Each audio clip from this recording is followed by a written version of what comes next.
सभी का स्वागत है मेरे चैनल रतिवांशन फैंडम में। अगर आपको मेरे चैनल की स्टोरी फैन फिक्शन वीडियो अच्छी लगती है तो प्लीज़ मेरे चैनल की वीडियोस को लाइक और कमेंट ज़रूर किया कीजिए। अगर आप कर सकते हैं तो सब्सक्राइब भी ज़रूर कर लीजिएगा। चलिए आज का पार्ट स्टार्ट करते हैं। लास्ट पार्ट पे हमने देखा था कि विंग और वांग जी की एंगेजमेंट कैसे हुई, यानी उनके ग्रैंडफादर की लास्ट विश के कारण, और सिचन काफ़ी टाइम बाद अपने घर वापस आए थे। अब आगे लंच करने के बाद इवनिंग में सब लोग एक साथ बैठे हुए हैं। आज लंच के बाद ये पूरी लैन फैमिली में से कोई भी ऑफिस नहीं गया क्योंकि काफ़ी टाइम बाद सिचैन आए हैं और सिचैन से हर कोई बात करना चाहता है। सिचैन के साथ हर कोई टाइम स्पेंड करना चाहता है। इस समय सिचैन सबके बीच में बैठे हुए हैं और सब खुशी और एक्साइटमेंट में सिचैन से पूछ रहे हैं। कुछ समय बाद सिचैन की शादी है, इसलिए सब कोई उससे उसकी पसंद की बातें कर रहे हैं। सबसे पहले तो विंग ही है जो किसी को बोलने का मौका नहीं दे रहा और खुद शुरू हुआ हुआ है। तो नी मिंजेगा और मिंग्याओ गागा एक साथ आएंगे, पर मिंग्याओ गागा अपनी फैमिली जिन फैमिली के साथ क्यों नहीं आ रहे, वो नी फैमिली के साथ क्यों आ रहे हैं। मिंग जब अचानक से ये बात में बोल पड़ता है तो चांसा सरन और बाकी सबके चेहरे के एक्सप्रेशन बदल जाते हैं। वहीं वांग जी गुस्से में विंग को देखता है और गुस्से में उसे देखते बोलता है, तुम अपना दिमाग कम ही यूज़ करते हो क्या? तुम्हें सच पता होता है उसके बाद भी वो हमेशा उल्टी बात करनी है ना? तुम्हें पता है ना जिन फैमिली और मिंग्याओ गागा की कोई बात नहीं होती है। उन्होंने मिंग्याओ गागा को अपनी फैमिली से बहुत टाइम पहले से ही निकाल रखा है और वो उन्हें अपनी फैमिली के मेंबर एक्सेप्ट नहीं करते। विंग को अचानक से जब ये बात याद आई तो विंग को एकदम से अपनी पूछे हुए सवाल की वजह से अब बुरा लग रहा है, क्योंकि कहीं ना कहीं सिचैन शायद इस बात से बुरा मान जाते, इसलिए वो तुरंत अपने कान पकड़ के सॉरी सिचैन, मैं भूल गया था, आपको पता है ना मेरी याददाश्त, मैं अधिकतर चीज़ें भूल जाता हूँ, सॉरी आपको बुरा तो नहीं लगा? नहीं विंग, मुझे क्यों बुरा लगेगा? तुम जिन फैमिली थोड़ी हो जिसने मिंग्याओ के साथ गलत किया। तुमने सिर्फ एक सवाल पूछा और वांग जी ने उसका आंसर तुम्हें दे दिया। कोई बात नहीं, आगे से तुम ये सवाल बस मिंग्याओ के आगे मत पूछना। प्रॉमिस करोगे? हाँ, मैं सबके बीच में प्रॉमिस करता हूँ, मैं ऐसी स्टूपिडिटी दोबारा नहीं करूँगा। मैं बिल्कुल जिन फैमिली के बारे में मिंग्याओ के काका के आगे बात नहीं करूँगा। पर मुझे यार्ली सीजे की याद आ रही थी, मैं उनसे मिलना चाहता था। तो वो तो जियांग फैमिली के साथ आएंगे, तुम उसकी फिक्र क्यों कर रहे हो? अब मैडम विंग का मूड थोड़ा फ्रेश करते हुए बोलती है, मैंने मैडम यू से आज ही सुबह बात की थी, वो भी जल्दी आएंगे और मैंने सब लोगों के रुकने का इंतज़ाम इसी मेंशन में किया है। हम सब लोग शादी जब तक होगी तब तक यही रुकेंगे। उनके मेंशन वैसे भी वो लोग कैसे जाके रुकेंगे, वो तो सिर्फ एक तरह से वहाँ पे केयर टेकर्स ही तो संभालते हैं। तो जियांग फैमिली यहीं रहेगी और मिंग्याओ नी फैमिली के साथ रहेगा, ताकि वेडिंग वाले दिन हम नी फैमिली के घर जाएंगे। वाओ, ये तो बहुत अच्छा है। यू नो मदरलैंड, आप सबसे बेस्ट हो, आप सब कुछ अच्छे से प्लान करते हो। विंग खुशी से बोलता है। वहीं वांग जी बड़बड़ाता है, और तुम सब कुछ बिगाड़ते हो। क्या बोला तुमने? फिर से तुम कुछ बोले रॉबर्ट? मैंने बोला कि तुम सब कुछ बिगाड़ते हो। जैसे तुम्हें एक रिस्पॉन्सिबिलिटी दी थी मॉर्निंग में मदर ने, क्या तुमने वो कर ली? कौन सी रिस्पॉन्सिबिलिटी? देखा, मैंने कहा था ना मदर, आप इसको कोई रिस्पॉन्सिबिलिटी मत दिया करो क्योंकि इससे कुछ नहीं होता है। पर मैं क्या भूल गया, मुझे याद क्यों नहीं? इडियट, मैंने तुम्हें मिंग्याओ के सारे गिफ्ट पैक करने के लिए बोला था। वो कल नी फैमिली यहाँ आएगी तो हमें उनके वेलकम में गिफ्ट भी तो देने हैं। क्या तुमने पैक कर लिए? चांसा सर विंग को घूरते हुए बोलते हैं। तविंग एकदम से, आपने मुझे कब बोला? मेरे को नहीं पता, मुझे सच्ची नहीं पता। झूठ मत बोलो भुलक्कड़ इंसान, तुम फिर से भूल गए होंगे। और गुस्सा करते हुए चांस विंग के कान खींचते हुए उसके रूम की तरफ ले जाने लगती हैं। अब बाद में विंग को 1 घंटे तक क्लास लगती है जब तक वो गिफ्ट पैक करता रहता है। चांस उस पर चिल्लाती रहती है, उस पर गुस्सा करती रहती है। वहीं कोरे में खड़ा हुआ वांग जी वह अपने चेहरे पे एक कनिंग से स्माइल देता हुआ देखता रहता है। वहीं विंग, मगर सच्ची में मुझे याद ही नहीं, आपने कब मुझे इन्हें पैक करने के लिए बोला? मैंने सुबह ही ये सारे गिफ्ट वांग जी के साथ तुम्हारे रूम में भिजवाए थे और उसे बोला था कि वो तुम्हें बता दे, और उसने मुझे बताया था कि उसने तुम्हें बोल दिया है, तो तुम ही भूल गए होंगे। नहीं मदर, वो झूठ बोल रहा है, वो एक नंबर का झूठा है, उसने मुझे नहीं बताया। बेचारा विंग रोता रहता है पर उसकी बात कोई भी भरोसा नहीं करता। भाई वांग जी विंग को ऐसे डांट सुनता हुआ देखकर, पिटते हुए देखकर बहुत मजे ले रहा है। वो आराम से खड़ा हुआ है और स्माइल कर रहा है। शिचैन अपनी मदर के साथ शादी की बातों में बिजी हो जाते हैं। इन दोनों की लड़ाई और नोकझोंक ये इस घर के लिए कॉमन है। एक दूसरे के ऊपर इल्जाम लगाना, एक दूसरे को पिटते हुए देखना, एक दूसरे की शिकायतें करना बहुत कॉमन है। इसलिए बाकी सब लोग बिल्कुल नॉर्मल अपनी लाइफ में बिजी रहते हैं। वहीं भी जब देखता है कि उसकी मदर ने अब सारे गिफ्ट उसके रूम से ले जाते हुए उस पर फिर से लास्ट टाइम एक सर पे जोर से थप्पड़ मारते हुए, आगे से मैं तुम्हें कोई रिस्पॉन्सिबिलिटी नहीं दूंगी, इस शादी की सारी रिस्पॉन्सिबिलिटी मुझे वांगजी को ही देनी चाहिए थी, वो आइडल बच्चा है, वो हर चीज़ सही करता है, सचमुच में तुम एक नंबर के इररिस्पॉन्सिबल बच्चे हो। ये बोलकर गुस्सा करती जाती है। तो वांगजू की तरफ जो गेट के बाहर खड़े होकर ये देखता हुआ स्माइल करता हुआ जीभ निकालता हुआ जा रहा था, चिल्ला से बोलता, तुमने जानबूझ के किया, तुमने मुझे बताया ही नहीं और मदर के आगे झूठ बोला, तुमने मुझे नहीं बताया था ना, झूठे लाग वांगी जी, मैं तुम्हारी जान ले लूंगा कह के गुस्से में वांगी के पीछे दौड़ता है। पर वांगी उससे आगे पहले ही दौड़ के अपना रूम का डोर बंद कर लेता है। वही विंग गुस्से में डोर को 2 बार नॉक करते बोला, हाँ वांगी रूम से बाहर निकलो, मैं तुम्हारी आज जान ले लूंगा, तुमने 2 घंटे तक मेरे मदर से मेरी डांट सुनवाई है बिना किसी बात के, मेरी आज कोई गलती नहीं थी, ये तब तुम्हारा प्लान था, बाहर निकलो, जोर जोर से चिल्ला रहे वहीं शिचैन विंग को ऐसे शोर मचाते हुए देखकर कहते, वो पक्का हेडफोन लगा के अंदर बैठ गया होगा, तुम कितना चिल्लाओगे वो सुनेगा ही नहीं।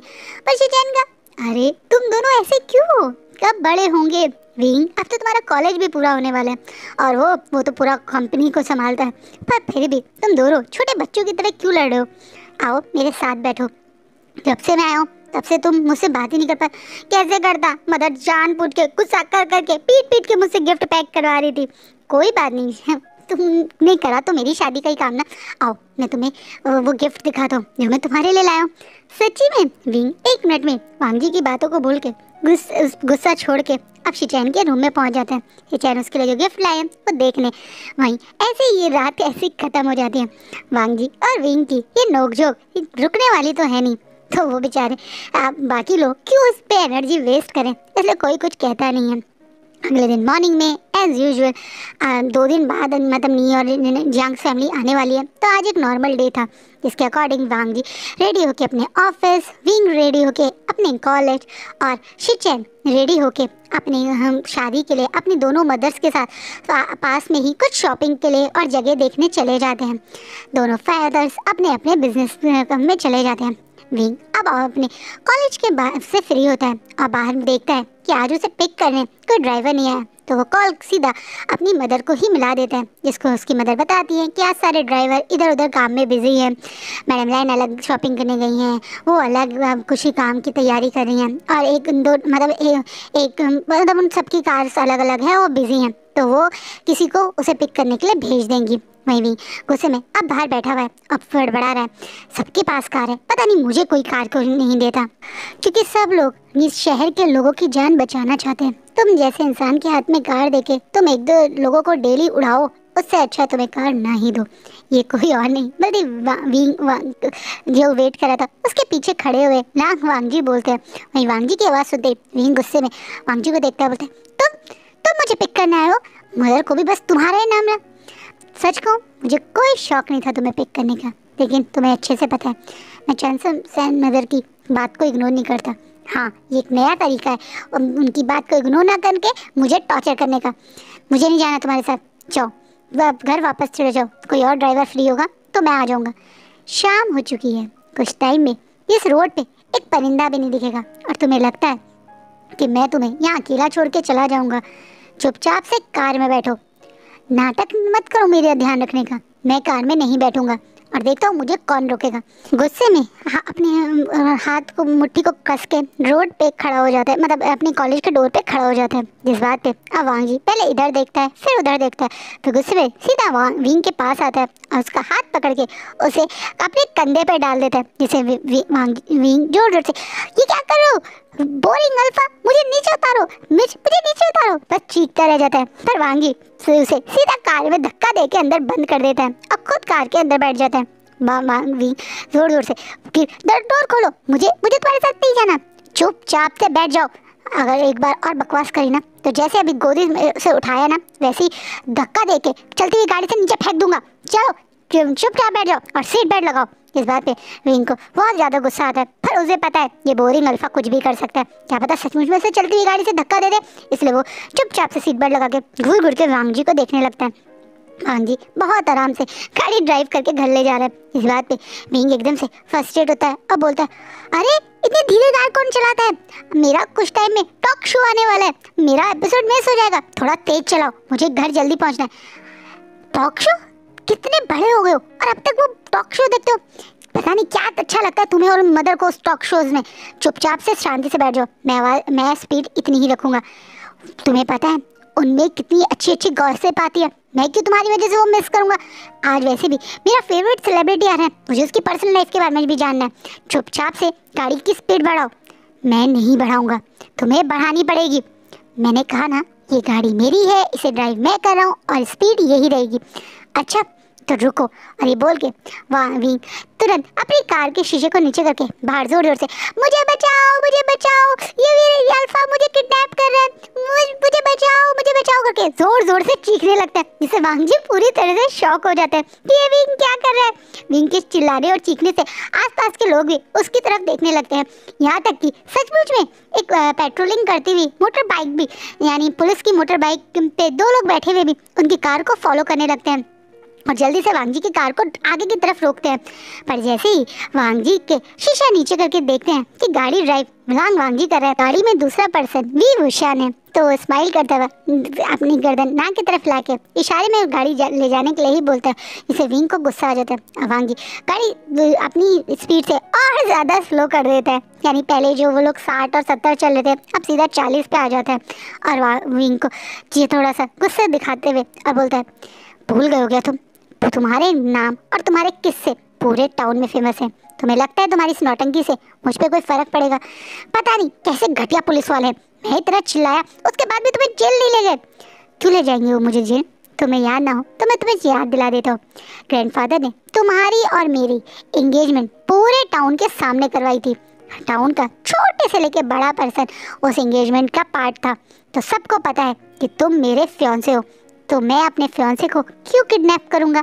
वांग जी अब विंग को थोड़ा चिढ़ाते हुए जब ये बोलता है तो वांग जी की इस बात पे विंग इतना गुस्सा हो जाता है और गुस्से में अपनी उंगली दिखाते हुए चीखते बोलता है, तुम मेरे फियांसे नहीं हो, बार बार ये बात मत बोला करो। तुम्हें भी पता है, मुझे भी पता है, तुम और मैं सिर्फ नाम के लिए एक दूसरे के फियांसे हो। मैं तुम्हें अपना अल्फा नहीं मानता हूँ तो मत मानो, क्योंकि मुझे भी कुछ शौक नहीं है तुम जैसे ओमेगा का अल्फा बनने का। दोनों फिर से लड़ते जी करते, एक मुझे तुम्हारा अल्फा नहीं बनना, मुझे तुम्हारा ओमेगा नहीं बनना, तुम मेरे फियांसे नहीं हो, मुझे भी तुम्हें अपना फियांसे नहीं मानना। ये करते झगड़ते सीधा घर तक पहुंच जाते हैं। घर पे आते वही वांग जी को गुस्सा करते हुए और जल्दी से डोर खोल के भाग के जाके देखता है और सबसे पहले टीवी ही चलाता है तो देखता है कि उसके टॉक शो खत्म हो गया। ऑलमोस्ट लास्ट में गुड बाय वाला होस्ट मैसेज कर रहा था, जिससे विंग गुस्से में अब फ्लोर पे ही बैठ जाता है और रोते बोलता है, ये गंदा अल्फा वांग जी, इसने मेरा शो निकाल दिया, अब मुझे इंटरनेट पे कितनी मुश्किल से ढूंढना पड़ेगा। ये शो सबसे आज का एपिसोड मुझे देखना था। बेचारा विंग रो रहा है। वांग जी घर में अपनी चाबी घुमाते हुए कार की मस्ती से आता है और विंग को ऐसे फ्लोर पे बैठ के रोते देखकर उसके चेहरे पे बड़ी खुशी और बहुत विक्ट्री वाली स्माइल आ जाती है और स्माइल करता हुआ अपनी चाबी घुमाता हुआ वहाँ से चला जाता है। विंग वांग जी के जाने के बाद गुस्से में से देखता है, बोलता है, तुमने आज जो किया है ना वांग जी, उसका बदला जरूर लेगा ये वी वुशान, तुम देखते जाओ। और ये बोलने के बाद वांग जी अपने रूम में चेंज वेंज करके सबके साथ डिनर करने लगता है। डिनर पे भी विंग नहीं आता। ये देखकर कहीं ना कहीं वांग जी को कोई फर्क नहीं पड़ता, बस शिचैन को पड़ता है। और शिचैन बोलते, क्या हुआ मदर, विंग नहीं आया? पता नहीं किस बात पे गुस्सा है, पता नहीं किस बात पे कॉलेज से आके मुंह फुलाए बैठा है और अब रूम से बाहर नहीं आ रहा है। कह रहा है किसी से बात नहीं करेगा, डिनर नहीं करेगा। मैंने भी कह दिया मत खा, सो जा। इस बात में चार्जर सन के रिस्पॉन्स पे वांग जी भी सब चार्जर सन की सपोर्ट करता है, बोलता बिल्कुल सही कहा मदर आपने, वैसे भी वो इतना ज़्यादा बाहर का जंक फूड खाता है, कॉलिंग में कुछ खा लिया होगा, आप आराम से अपना डिनर कीजिए। और ब्रदर आप भी इसे छोड़ो, वो ऐसा ही है। कहीं ना कहीं वांग जी हमेशा विंग की बुराइयां करता रहता है। इस चीज़ से चांसेस हैं उसका पूरा साइड देती है, क्योंकि उन्हें भी लगता है कि विंग है ही इस लायक। नहीं मैडम ने तुरंत विंग का साइड लेती है और बोलते हैं, वांग जी ऐसे मत कहा करो, तुम भी उसे कम परेशान नहीं करते। आज तुम ही उसे कॉलेज लेने गए थे ना, क्या करा तुमने कि तुमने ही ज़रूर उसके साथ कुछ करा होगा, वरना वो इतना ज़्यादा गुस्सा तुम हो ही नहीं सकता था। मगर मैंने कुछ नहीं किया, वही था जो नाटक करता रहता है। आपको पता है उसने क्या किया? उसने कार से बाहर निकाल के जोर जोर से चीख कर कि मैं उसको किडनैप कर रहा हूँ शोर मचा रहा था। क्या? एकदम से सबका मुंह खुला रह जाता है। हाँ, मैं सच बोलो, आप चाहो तो उस पुलिस ऑफिसर से पूछ लो। शुक्र है भगवान का कि ग्रैंडफादर ने सबके सामने एंगेजमेंट करवाई थी, वरना आज मैं जेल में होता। और गुस्सा वो कर रहा है। ये तो बहुत गलत किया उसने। अब तुरंत वी चांद से भी बोलते हैं, मैं उसे अभी पनिश कर देता हूँ। और वो गुस्से में उठ के जाने ही वाले थे जब चिंगेजुन उन्हें रोक लेते हैं। अरे वो बच्चा है, तुम्हें पता है ना, वो मासूम है, नादान है, तुम उसकी बातों पे इतनी जल्दी गुस्सा मत हो। अब वांग जी, तुमने ज़रूर कुछ करा होगा ऐसे हर बात पे जी, तुम उसे चिढ़ाया मत करो। अभी उसके अंदर बचपना है और वो इस घर का सबसे छोटा मेंबर है। तुम्हें उसके साथ अच्छे से बिहेव करना चाहिए। चिंगेजुन थोड़े स्ट्रेट वॉइस में जब वांग जी को बोलते हैं तो वांग जी भी जी फादर करके शांत हो जाता है। वांग जी चिंगेजुन को फादर और वी चांसे को बाबा बोलता है। वहीं वो अपनी मदर को सिर्फ मदर और चांसासन को चांसासन मदर बोलता है। जैसे विंग लैंड मतलब लैंड मदर बोलता है विंग वांग जी की मदर को, और फादर लैंड बोलता है चिंगेजुन को, और अपने मदर और फादर को मदर ऑफ मतलब मदर और फादर भी बोलता है। अब इस सब लोग विंग के इग्नोर करते हुए आराम से अपना डिनर करते हैं। वहीं विंग आज जो देखता है कि सब लोग डिनर में बिजी है तो अपने रूम से थोड़ी सी गर्दन बाहर निकालता है और अब धीरे धीरे कदमों से वो वांग जी के रूम में जाता है। और थोड़े टाइम बाद वांग जी के रूम से बाहर आके उसके चेहरे पे एक कनिंग सी विक्ट्री स्माइल है और वो एकदम से स्माइल करते बोलता है, तुमने मेरा शो मिस करा ना, कल देखता हूँ तुम अपनी मीटिंग टाइम पे कैसे करोगे। वांग जी के अलार्म क्लॉक को चेंज कर चुका है व्यूशन। उसे अच्छे से पता है कि वांग जी चाहे टाइम टेबल पे उठा हो लेकिन बिना अलार्म क्लॉक के नहीं उठ पाता है। उसे अलार्म क्लॉक से ही उठने की आदत है और इसी कारण उसने अलार्म क्लॉक के साथ छेड़छाड़ की है। अपने प्लान में सक्सेसफुल हो ही जाता है क्योंकि अगले दिन आज मॉर्निंग के 8 बज गए लेकिन वांग जी उठे ही नहीं है। वहीं दूसरी तरफ विंग बहुत जल्दी उठ गया और बहुत शौक से लंच ब्रेकफास्ट टेबल पे है। वहीं दूसरी तरफ आज ब्रेकफास्ट टेबल पे चिंगेजुन और वी चांद से नहीं है क्योंकि वो बड़ी पार्टी जिसके साथ इन्हें एग्रीकल्चर प्रोडक्ट के रिगार्डिंग होता है ना मर्जर करना था या प्रोजेक्ट लेना था, वो लोग यहाँ फील्ड विजिट के लिए आ चुके हैं जिसके कारण वो लोग आज ब्रेकफास्ट नहीं कर रहे। वहीं चांसा sir as usual breakfast table पे लगाते हुए विंग को देख रही हैं जो आज बड़ी खुशी से बैठा हुआ है। आज तुम कॉलेज के लिए रेडी क्यों नहीं हो रहे? और अब तक आज वांग जी क्यों नहीं आया? उसे तो अब तक ऑफिस में पहुंचना था। मैं देखती हूँ, अरे मदर आप क्यों देख रहे हो? हो सकता है वो जल्दी उठ के चला गया हो। वैसे भी आपके तो वांग जी इस पूरे घर में सबसे परफेक्ट हैं, वो तो टाइम के बिल्कुल पक्के हैं, तो वो लेट क्यों उठेंगे? विंग थोड़ा सा अपनी मदर को रोकते हुए कहता है, वहीं चांसा सन भी, हाँ तुम सही कह रहे हो सकता है वो जल्दी उठ के चला गया हो, मैंने ही लेट उठी हूँ देखा ना हो। चलो तुम ब्रेकफास्ट करो। और ये बात बोल के चांसेस विंग के प्लेट में ब्रेकफास्ट रखने लगते हैं और विंग खुशी से ब्रेकफास्ट कर रहा है। वहीं दूसरी तरफ मैडम लैन भी अब टेबल पे आके बैठ गई है और विंग के साथ ब्रेकफास्ट कर ही रही है जब शिचैन घबराते हुए अब एकदम से रूम में आते ब्रेकफास्ट टेबल पे आते हैं और बोलते हैं, मदर वांग जी कहाँ है? मुझे नहीं पता, तुम्हें पता होगा। क्यों, वो सुबह तुम्हारे साथ नहीं उठा था? नहीं, आज वो जॉगिंग में भी नहीं आया और मुझे लगा वो ब्रेकफास्ट टेबल पे मिलेगा। वांग जी कहाँ है? वो ऑफिस भी नहीं गया क्योंकि मुझे अच्छे से पता है सुबह से फादर और मतलब जब अंकल निकल रहे थे तब वांग जी उनके साथ नहीं था। कहीं वांग जी अभी सो तो नहीं रहा? एकदम से चांसा सरेन को स्ट्रेस हो जाता है। अरे आज से इतनी बड़ी मीटिंग थी, वो कैसे सो सकता है? मैं भी उठाती हूँ। बेचारी चांसा सरेन बाप को भूल भाल के वांग जी को उठाने उसके रूम में पहुंच जाती है और सच मुझे वो बेचारी अब वांग जी को बहुत उससे उठाती है। वहीं वांग जी को भी शौक लगता है कि वो उठ क्यों नहीं पाया। उसकी वो अपनी अलार्म क्लॉक को देखता है और देखता है कि उसकी अलार्म क्लॉक बंद हो गई, जिससे से वो पूरी तरह से शॉक हो जाता है। तो जल्दी जल्दी से रेडी होता है बिना ब्रेकफास्ट करे। ब्रेकफास्ट के दौड़ के ऑफिस ही जा रहा था जब ब्रेकफास्ट टेबल से उसकी मदर जल्दी से उसके हाथ में एक ब्रेड पकड़ा देती है कि रास्ते में कुछ खा लेना। वहीं दूसरी तरफ वांग जी की नजर इस समय गुस्से में विंग को घूर रही है, जैसे वो इशारे में बोले कि वो जानता है ये बदमाशी उसी ने करी है, लेकिन अभी उस पे विंग पे गुस्सा करने का भी उसे टाइम नहीं है। इसलिए वो बेचारा दौड़ के ऑफिस पहुंचता है। शाम तक सब लोग घर में स्ट्रेस रहते हैं कि आज वांग जी लेट हो गया, उसकी मीटिंग सही से हुई या नहीं हुई, सब कुछ ठीक रहा या नहीं हुआ। वो लोग भी घर में भी ये स्ट्रेस का माहौल है, तो सिवाय विंग को छोड़ के बाकी सब लोग आज वांग जी की मीटिंग के लिए बहुत ज़्यादा स्ट्रेस ले रहे हैं। वो जानते हैं इस मीटिंग के लिए, इस क्लाइंट के लिए वांग जी कितने दिन से तैयारी कर रहा था, लेकिन आज वो इतना लेट हो गया। ये चीज़ की वजह वजह से घर में सब परेशान हैं, यहाँ तक कि शिचैन भी अपनी शादी, उनके घर में जो कल गेस्ट आने वाले हैं उन्हें भूल भाल के अभी वांग जी का ही वेट कर रहा है। वहीं दूसरी तरफ विंग बड़े मजे से अपने सोफे पर बैठा हुआ है और आराम से टीवी देखता हुआ पॉपकॉर्न एंजॉय कर रहा है, जब अचानक से रूम हॉल में सब लोगों की एंट्री होती है। आज चिंगेज उनके चेहरे के एक्सप्रेशन बहुत गुस्से वाले हैं। उनके पीछे पीछे वी चांसे हैं और वी चांसे के पीछे लांग वांग जी है, जिसका चेहरा नीचे की तरफ है।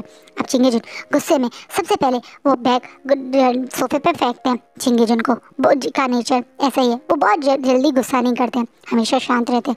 लेकिन जब भी वो गुस्सा करते हैं पूरा घर 1 मिनट के लिए जैसे शांत हो जाता है। उनके गुस्से से हर कोई घर में डरता है, यहाँ तक कि विंग भी। इसलिए विंग भी अब चुपचाप से खड़ा होकर देखने लगते हैं। अब चिंगेजुन उस सोफे बैग फेंक कर अपने दोनों हाथ अपनी मतलब पॉकेट में डालते हैं और घूरते हुए वांग जी को बोलते हैं, लांग वांग जी, ऑफिस में मैंने तुम्हें क्लाइंट के सामने, एम्प्लॉयर्स के सामने कुछ नहीं बोला, लेकिन इसका मतलब ये नहीं है कि तुम्हारी आज की लापरवाही को मैंने इग्नोर किया हो।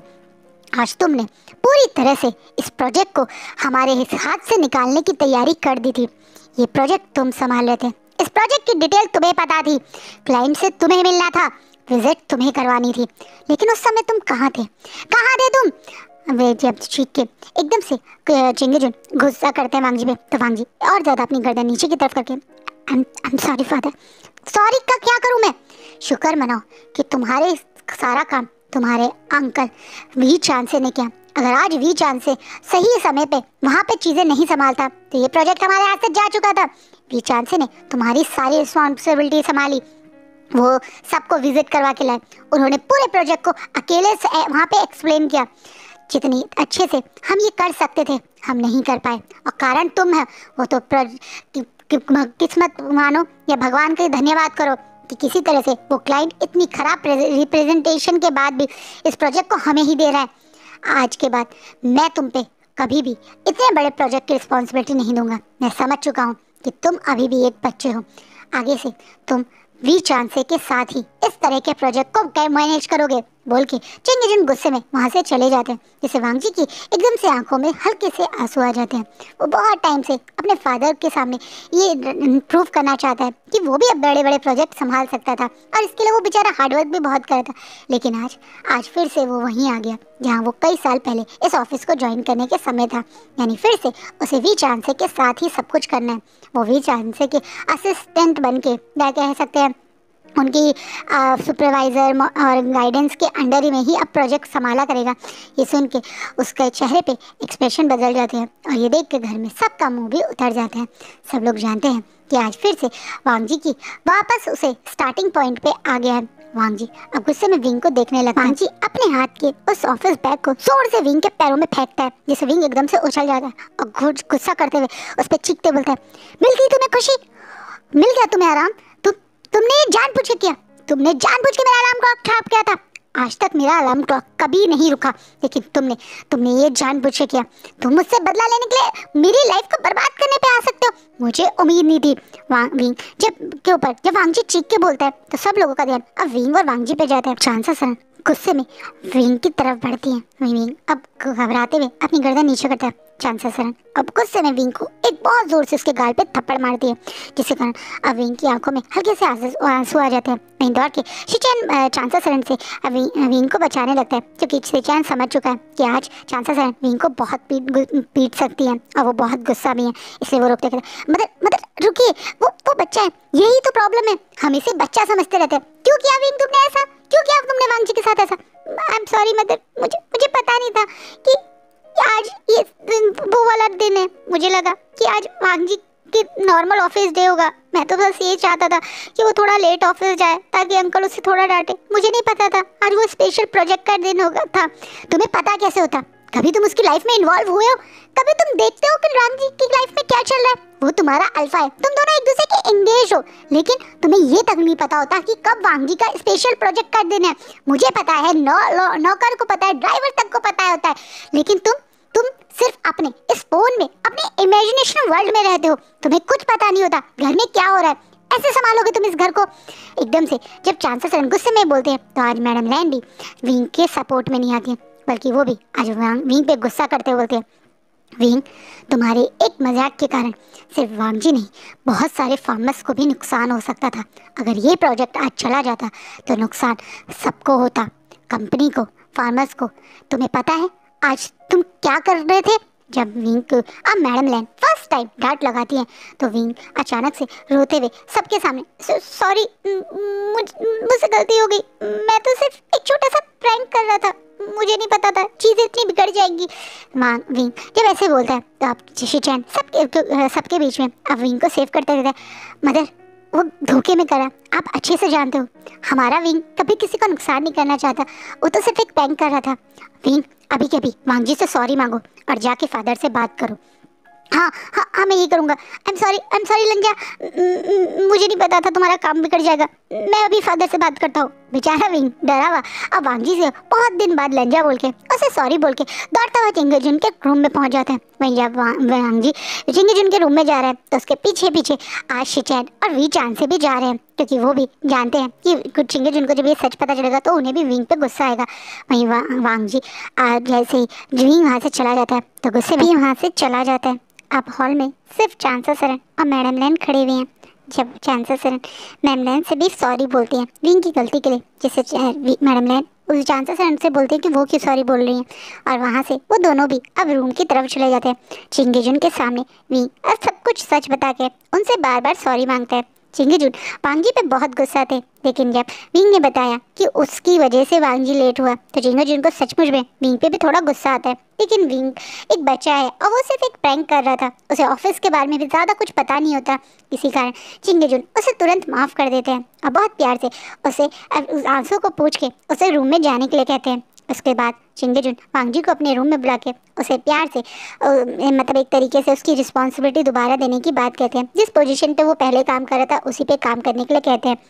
इस चीज़ के लिए ही विंग ने कई बार वहाँ चिंगेजुन से सॉरी बोल के रिक्वेस्ट करी। उसने बहुत रिक्वेस्ट की चिंगेजुन से कि वो फिर से वांगजी को पुरानी पोजीशन पे ना भेजे, वांगजी जैसे फादर के साथ इंडिविजुअली काम कर रहा था उसे काम करने दे, फादर का असिस्टेंट ना बनाए। बेचारे चिंगेजुन जब समझ गए कि इसमें सचमुच में गलती वांगजी की नहीं बल्कि विंग की बदमाशी थी, तो वो भी वांगजी को वो पोजीशन दे देते हैं और वो बताते हैं कि इस चीज़ के लिए विंग ने ही उससे कई बार रिक्वेस्ट भी की। वहीं आज छत पे बैठा हुआ है और आज रो रहा है क्योंकि उसकी मदर पहले से गुस्से में थोड़ा कमर पे मार देना, थोड़ा सा सर पे मार देना ऐसे करा है, लेकिन पहली बार उसकी मदर ने उसके मतलब एक तरह से कहते ना ऐसे हाथ उठाना कि जो गुस्से वाला पता चल जाता है कि कम माँ प्यार से मारती है और कम माँ सचमुच में मारती है। आज विंग की वो सचमुच वाली पिटाई हुई है। आज उसके गालों पे उसकी मदर की थप्पड़ के जो निशान है और उसे सचमुच में दर्द हो रहा है, गाल पे भी और दिल में भी, क्योंकि वो कभी भी अपनी मदर को इतना गुस्सा नहीं करते हुए देखना चाहता था। वहीं वांगजी भी अब रूम पे टेरिस पे आता है। वो वैसे ही नॉर्मली टेरिस पे आया था, लेकिन जब वो देखता है कि विंग अभी भी टेरिस पे बैठा हुआ है और कोने में बैठ के रो रहा है, तो वो ना चाहते हुए विंग के पास आता है और बोलता है नुकसान मेरा हुआ है, डांट मेरी पड़ी है और रो तुम रहे हो, तो मेरी भी तो डांट पड़ी है। आज मदर ने मुझे कितनी जोर से मारा है, तुम देखो मेरे गाल को देखो, पूरे के पूरे निशान छप गए मम्मी के मार के। विंग अब वांगजी को अपने गाल दिखाते हुए बोलता है, मैं वांगजी भी विंग के गालों पे चांसेस रहने के हाथ के निशान देख रहा है, उसे भी थोड़ा सा बुरा लगता है और बहुत प्यार से पहले विंग के गाल को टच करता है और बोलता है तुम पिटने के ही लायक हो। वहीं विंग इस बात पे अब वांगजी के हाथ अपने गाल से हटाता है और बोलता है तुम तो ऐसा कहोगे ना, तुम तो हमेशा चाहते हो मदर मुझे पीटे, और देखो आज तुम सक्सेसफुल भी रहे। मैंने कराई, तुमने कराई, तुमने मेरी अलार्म क्लॉक खराब करी, तुम्हारी वजह से आज कितनी बड़ी गलती हो सकती थी। आई नो आज तो मैं सच्ची में मरते मरते बचा, अगर किसी वजह से ये प्रोजेक्ट चला जाता तो पक्का मदर मुझे गोली मार देती। शुक्र है भगवान का ये प्रोजेक्ट नहीं गया। एंड आई एम सॉरी लंजा, मुझे नहीं पता था कि आज तुम्हारा स्पेशल डे। मदर की बात याद है ना तुम्हें फ़र्क ही नहीं पड़ता, तुम कभी ध्यान ही नहीं देते घर में क्या चल रहा है, क्या मिलता है तुम्हें उस फ़ोन में, और ऐसा क्या करते रहते हो तुम उस फ़ोन में, जब देखो हमेशा फ़ोन में क्या घुसे रहते हो तुम। तुम्हें पता है वो कितना इम्पोर्टेंट है। मैं अपने दोस्तों से बात करता रहता हूँ। कौन से दोस्त? तुम्हारे सारे दोस्तों को मैं जानता हूँ, और तुम्हारे किसी दोस्त का इस तरीके से मैंने फ़ोन में घुसते हुए तो नहीं देखा। मैं यहाँ के दोस्तों की नहीं, मैं अपने बाहर के दोस्तों की बात कर रहा हूँ। मैं नी हुसैन की बात कर रहा हूँ, जंगचैन की बात कर रहा हूँ, मैं उनसे बात करता रहता हूँ। तो क्या बात करते हो तुम उनसे? वो बाहर रहते हैं, तो मुझे भी तो वहीं जाना है, इसलिए तो उनसे बात करता हूँ, उनकी सिटी के बारे में, उनकी सिटी लाइफ के बारे में। फिर से शुरू हो गए तुम। कब बंद करोगे तुम ये अपना बाजा? कभी नहीं, क्योंकि मुझे यहाँ नहीं रहना है। यहाँ रहूँगा तो हमेशा यहाँ के छोटे शहर का मैं बंद के रह जाऊँगा। मैं बाहर जाना चाहता हूँ, मैं मॉडर्न लाइफ देखना चाहता हूँ, उस मॉडर्न वर्ल्ड को देखना चाहता हूँ। तो कौन से जंगलों में रह रहे हो तुम? कौन से मॉडर्न वर्ल्ड को नहीं देख रहे हो तुम? ये भी तो मॉडर्न लाइफ है। मॉडर्न कपड़े पहनते हो, बड़े बड़े मॉल्स में जाते हो, शॉपिंग करते हो, पूरी लाइफ एंजॉय करते हो, बड़ी बड़ी ब्रांडेड कार में बैठते हो। और क्या चाहिए तुम्हें विंग? यही तो प्रॉब्लम है तुम्हारी, यही कारण है रंजा कि मैं और तुम कभी उस तरीके से अपने अल्फा और ओमेगा नहीं बन सकते, क्योंकि मेरे सपने बहुत अलग हैं और तुम्हारे सपने बहुत अलग हैं। तुम्हें इस टाउन को बढ़ाना है, तुम्हें इस टाउन के अंदर रहना है। तुम्हारा प्यार ये टाउन है और मेरा प्यार वो सिटी है, वो बड़े शहर जहाँ तुम छोड़कर आए हो। मुझे उसी शहर में जाना है और इसी कारण मैं तुम्हारे साथ कभी भी इस एंगेजमेंट को रखना नहीं चाहता हूँ। कहीं ना कहीं विंग जो अभी थोड़ा गुस्सा था, मस्ती कर रहा था, अब ये सीरियस टॉपिक पे आ जाता है। वहीं वांग जी भी एकदम से खड़ा होता है और बोलता है, अगर सचमुच में तुम्हारे सपने इस शहर से बाहर, इस टाउन से बाहर है और तुम्हें उस बड़ी सिटी में जाना है, तो सचमुच में विंग तुम और मैं एक ट्रैक पे नहीं है। क्योंकि मेरे सपने, मेरी दुनिया, मेरी हकीकत ये टाउन है। कहीं ना कहीं वांग जी ये बोलने के बाद विंग को ऐसे छोड़ के वहाँ से चला जाता है। वो यहाँ पे शांति के लिए आया था, विंग से दोबारा लड़ने के लिए तो नहीं। इसलिए वो बेचारा वापस अपने कमरे में चला जाता है और विंग गुस्से में उस बेंच पे दोबारा बैठ जाता है और फिर दोबारा से स्टार्स को देखने लगता है। और आज का पार्ट यहीं रुकता है। सो आपको क्या लगता है? ये दोनों तो बिल्कुल अलग सपने लेके जी रहे हैं। एक बाहर शहर में जाना चाहता है और एक इसी शहर में रहना चाहता है। अब क्या होगा? इस फैन फिक्शन में मैं ये टॉपिक आपको दिखाना चाहती थी। बहुत सारे लोग हैं जो सोचते हैं कि बड़े शहरों का लाइफस्टाइल बहुत अच्छी होती है, उन्हें बड़े शहरों में रहना है, उन्हें बड़े शहरों में ही जीना है, और जहाँ वो रह रहे होते हैं उस जगह की वैल्यू को भूल जाते हैं, जो कि इस फैन फिक्शन में आपको दिखेगा। विंग जिसने अभी तक बड़े शहर को देखा नहीं, सिर्फ लोगों के मुँह से बातें सुनी है, थोड़ी बहुत रील्स देखी है, थोड़ी बहुत लोगों के पिक्चर देखे हैं, वो उस जगह जाने की बात कर रहा है। इस खूबसूरत सी जगह को छोड़ के जहाँ वो अभी रह रहा है, शहर बड़ा या छोटा नहीं, जिसके साथ आप रहते हो वो इम्पोर्टेंट होता है। जिसके हाँ, जहाँ आपका परिवार हो और आप उनके साथ खुश हो, वो इम्पोर्टेंट होते हैं। और आगे की स्टोरी में आपको ये ज़रूर महसूस होगा। आई होप आपको आज का पार्ट अच्छा लगे, मेरा ज्ञान अच्छा लगे। कैसा लगे प्लीज़ कमेंट में ज़रूर बताइएगा। अपना अपनी फैमिली का खूब ध्यान रखिएगा। Bye, take care.